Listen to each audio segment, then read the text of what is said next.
पढ़ाकू party करके एक WhatsApp group है हमारा, उसमें लोग सवाल पूछते हैं कि 2011 वाले आईएसी के अन्ना आंदोलन से कुछ सरोकार रहा उनका।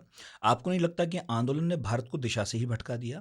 लोग सवाल पूछ रहे थे कि क्यों विश्वविद्यालयों पर खर्च किया जाए, हासिल क्या है? कुछ लोग अपना आईटीआर भी दिखा रहे थे। क्या इस देश के मानस में वेलफेयर स्टेट की अवधारणा का पुनर्स्थापन नहीं होना चाहिए? वही बात। सौरभ को कहिएगा एक बात, जब वो अन्ना आंदोलन चल रहा था तो मैं उस वक्त सक्रिय राजनीति में नहीं था, लेकिन मैं इस आंदोलन के खिलाफ मैंने लगातार आर्टिकल लिखे थे, क्योंकि इस आंदोलन की इमेजरी आंदोलन की सबसे बड़ी चीज होती है।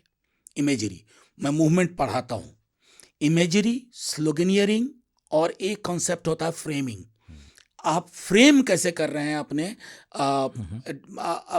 अपने मूवमेंट के कम्युनिकेशन स्ट्रैटेजी को। मुझे उसमें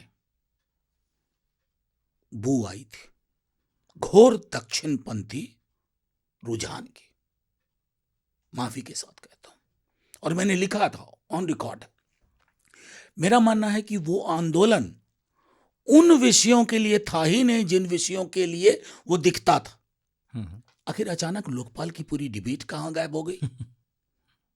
सेंट्रल गवर्नमेंट और द कंसर्न स्टेट गवर्नमेंट, किसी ने लोकपाल की दोबारा बात ही नहीं की। वो तो वो भी जबकि नहीं कर पूरा रहे जो कह रहे थे कि लाएंगे, लाना नहीं, चाहिए, नहीं, जिनका मैं कह रहा आंदोलन खड़ा था इस हूं पर। Central government as well as the concern state government कहीं नहीं हुए।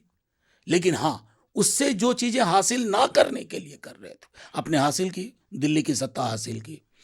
महत्वपूर्ण ये हुआ कि इस आंदोलन ने आने वाले कई वर्षों तक आंदोलन की संभावनाओं को खत्म कर दिया। और संभवतः उस बात का जवाब है जो आप मुझसे कह रहे थे कि आखिर वो आक्रोश क्यों नहीं, बेचैनी क्यों नहीं है।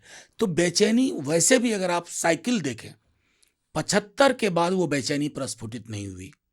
2012-13 तक जब अन्ना 40-50 साल लगते हैं, लोग रोज सड़कों पर नहीं आ सकते काम छोड़कर। नहीं, और गांधी भी अपने आंदोलनों में फर्क रखते थे समय का। देखिए तो असहयोग, उसके 10 बरस बाद बिल्कुल सविनय अवज्ञा, उसके 10 बरस बाद भारत छोड़ो, क्विट इंडिया। बिल्कुल।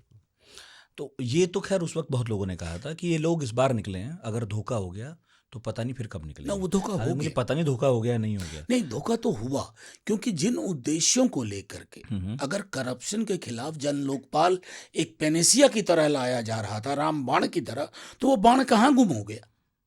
और दूसरा, सौरभ से ये भी कहिएगा कि वेलफेयर स्टेट के अलावा हिंदुस्तान का कोई फ्यूचर ही नहीं है।